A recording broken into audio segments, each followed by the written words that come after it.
Hi. I just wanted to have an honest conversation with you tonight um, about grief. Um, when my husband died 3 months ago, I my whole world came to a screeching halt.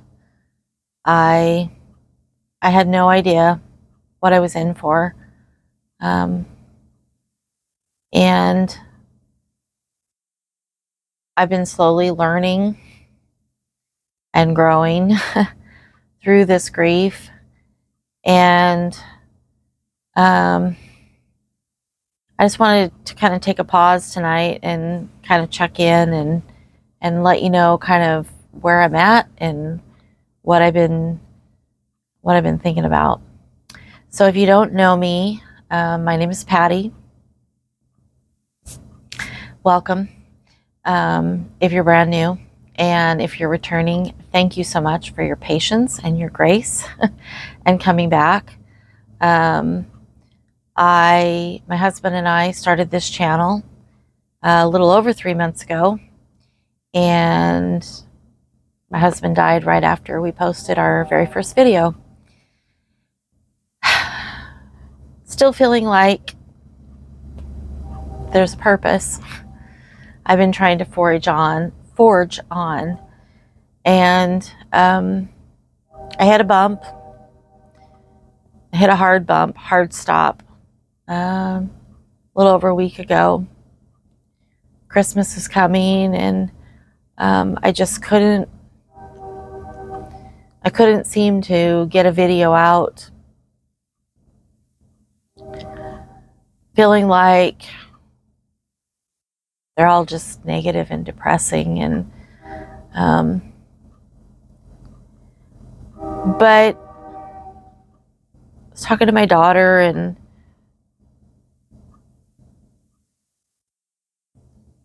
I think no matter how prepared you think you are to face losing someone you love, like I don't think you can ever be fully prepared.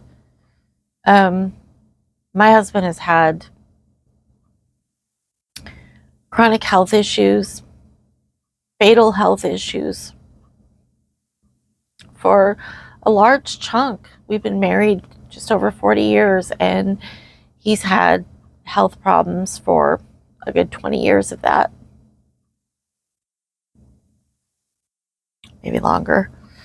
I faced almost losing him.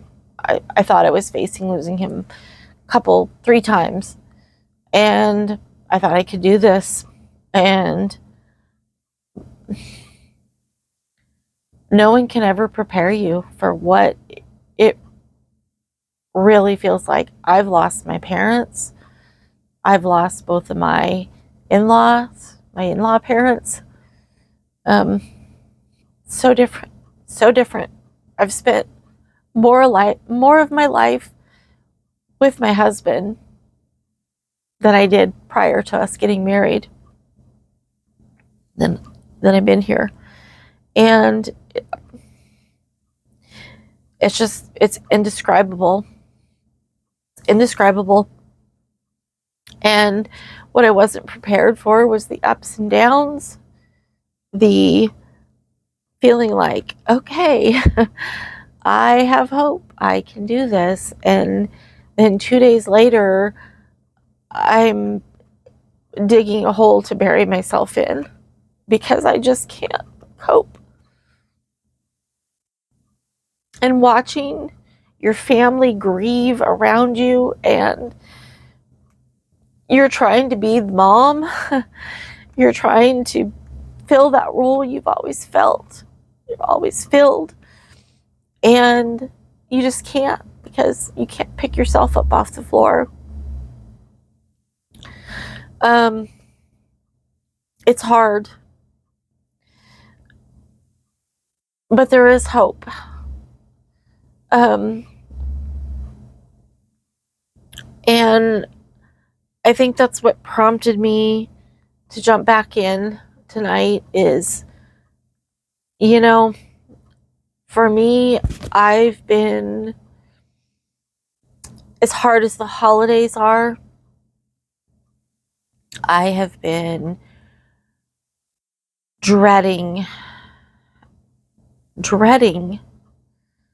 I couldn't even put it into words until recently, but dreading this year coming to a close. Knowing I know he's gone, but this is the last year we shared together, and feeling like I just couldn't bear the thought of starting a new year without him. Thinking about the first day of this year and standing together in all of our hopes and our plans, and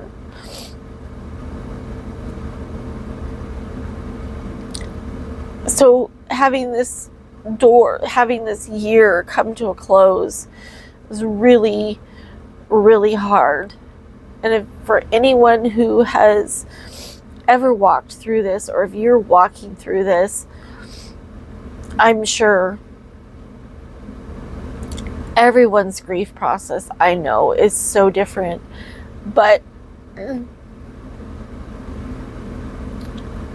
I've also learned that some things are just so common. So I'm sure you understand.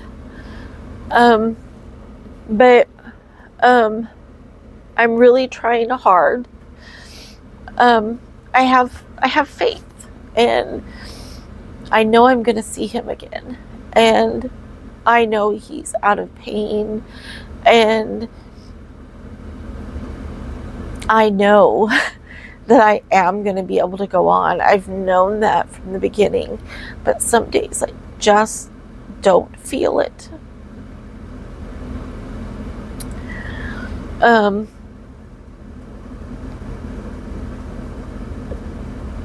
But I've been listening to different people. I've been listening to some,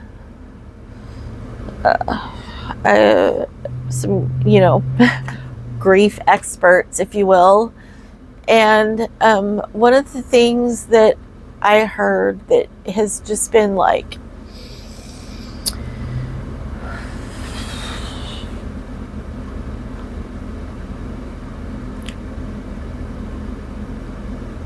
so encouraging to me. It falls in line with what I already know to be true. But he said, what we run from pursues us, and what we embrace transforms us.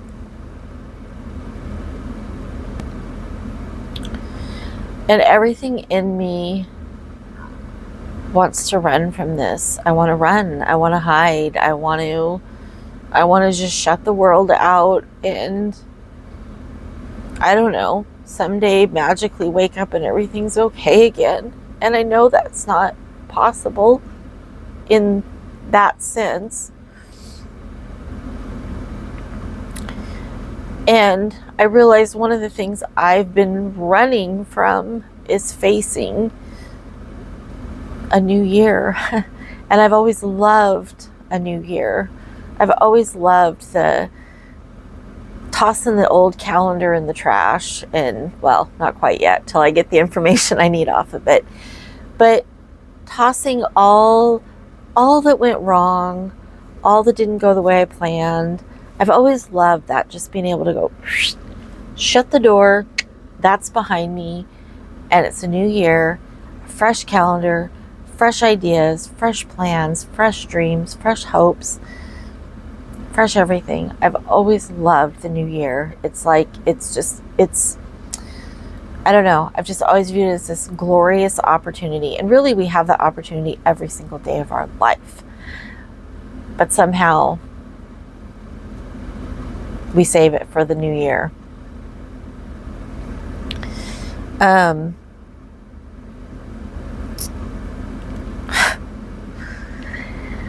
But I've always loved that. And this year, I realized that's a big part of what I've been running from and hiding from, is facing a new year without my husband, with everything changed. And so I've really been mulling on those words for the last week and realizing I'm still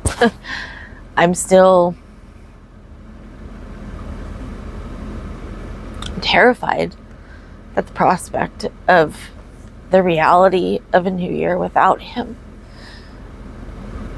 But I'm trying to face it like one step at a time, because I know I can sit here, I could hide for the next year, and I would have just lost a year. Everyone who loves me and everyone whom I love would have just lost me for a year.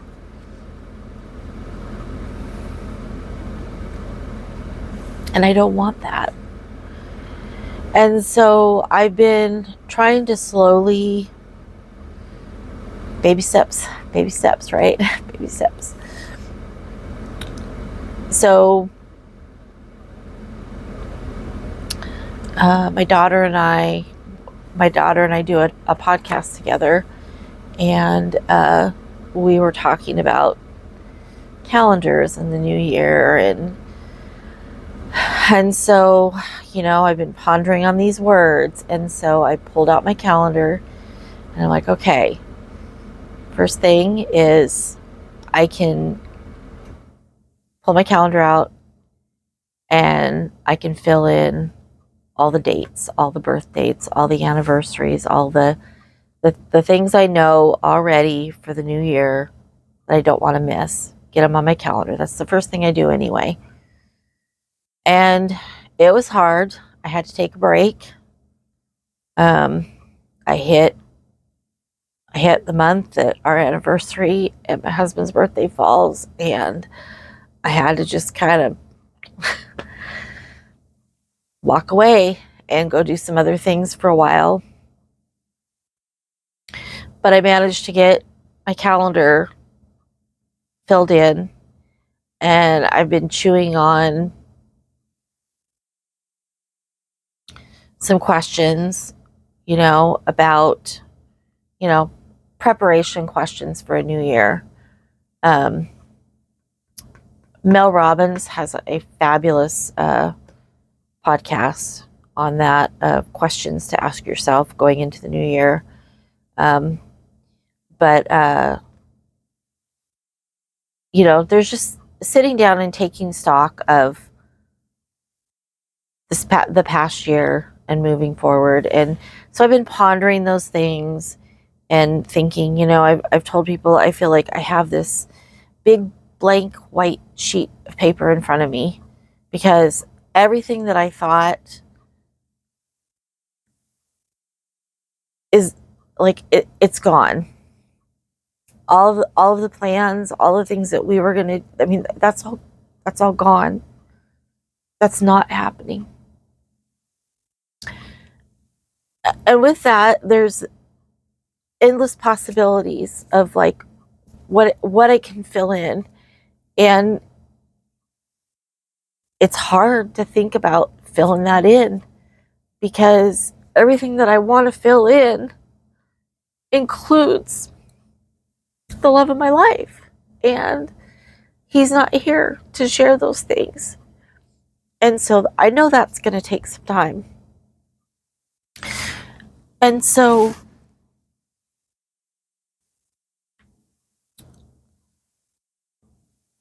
I know forward motion is critical, even if it's a step forward and a step back, 3 steps forward and 2 steps back, like whatever that looks like. I know forward motion is critical. So for me, filling this in was my first step forward. And I still have these next few days to get through, and I have some other things in mind, some exercises, if you will. So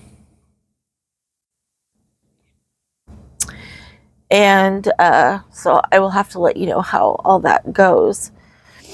But I really just wanted to encourage anyone who is walking through this, and if you're stuck and you just don't know how to move forward. And I don't care if you're 3 months into the journey, you're 1 month into the journey, you're 5 years into the journey, 10 years into the journey.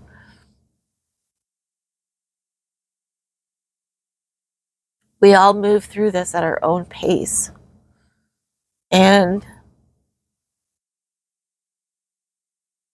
But we do have to move through it. That is critical. I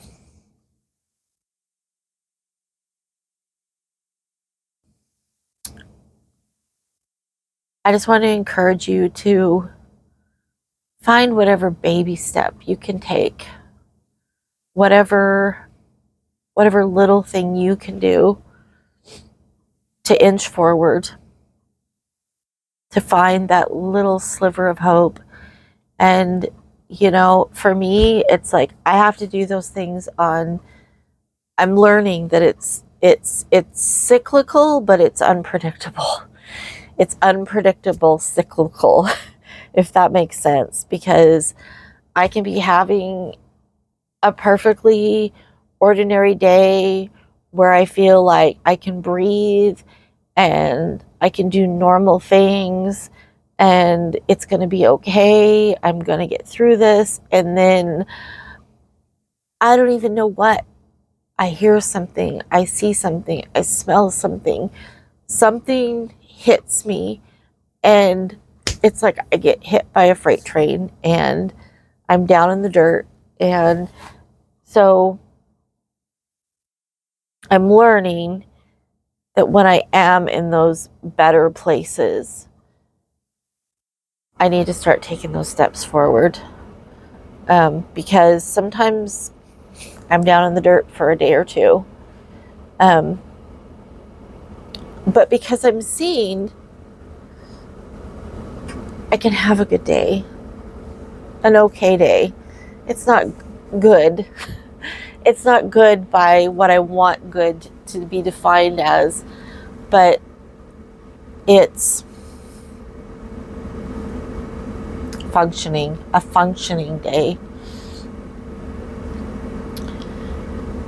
I'm giving myself the grace, as I need to just have those days that I just feel it all, because I have to face all that. I have to face it. I want to be transformed by it. I want to come out the other side of this, whenever that is, if there ever is an other side of it. I want to come out on that side different and better, and maybe helping somebody along the way.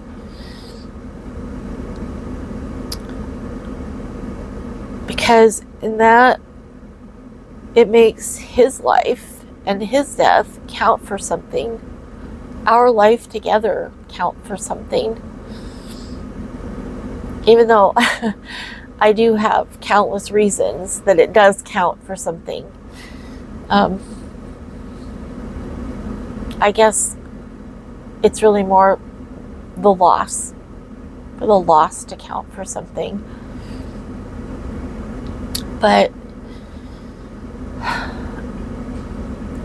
you're not alone. I'm not alone. And while everyone's grief, whether you're a widow, whether you're a son, whether you're a daughter, whether you're a grandchild, brother, sister, friend. Everyone's grief, everyone's loss is a little bit different, but we all have a journey to walk through. And I know it's helped me to know that there are other people who are walking the same path, similar path. And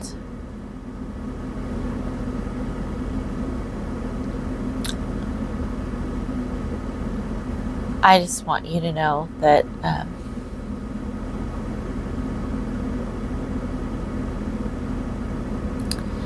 there is hope. There is hope. And even when we might not feel that hope, there's someone out there who's holding that hope for us, and till we're able to find it ourselves. And so keep going, keep moving forward, no matter how tiny the steps, no matter how many times you fall back and just are a puddle on the floor. Keep getting back up, keep going. The love that you shared is a story to be told, and you can't do that if you're just laying in a puddle on the floor. So that's all I really wanted to say tonight. I hope you're encouraged. I hope you found something here of value. If you did, I would love for you to come back. I would love for you to subscribe. Grief is only part of this channel's journey, purpose. It's where it was the next step. And I'm excited to see where things are going to go, and as life continues to move forward. But I thank you for being here, and I'm so grateful that you chose to stay, and I hope you found value. And until next time, have a beautiful week, day, hour, whatever moment you can find. I pray you find some hope and some beauty in it. And I will see you again soon.